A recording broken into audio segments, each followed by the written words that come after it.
À l'occasion de l'événement Les Initiales du BTP, qui s'est tenu mardi 11 mars à Paris, une conférence était organisée autour des retours sur investissement sur le sujet de l'innovation. Parmi les intervenants, Alexandre Guenoun, président et fondateur de la société Kiro, a pu partager son expérience d'entrepreneur. Kiro, c'est une société qui fait de l'intelligence artificielle pour la biologie médicale. Très concrètement, ce qu'on fait, c'est que quand vous recevez un compte-rendu de biologie médicale, donc en format PDF ou A4, vous avez des informations qui ne sont pas forcément très compréhensibles pour le patient et pas très pertinentes pour le médecin. On utilise l'intelligence artificielle pour rendre ces informations plus intelligibles, plus faciles à comprendre pour les patients et pour les médecins, justement, de les aider dans la prise en charge des patients.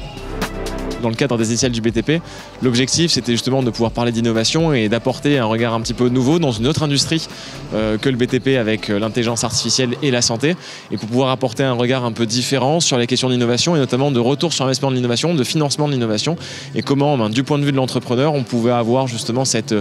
idée de pouvoir apporter des éléments un peu nouveaux dans un secteur comme le BTP.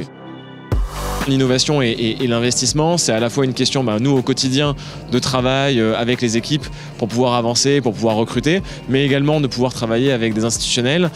également avec l'État en partie,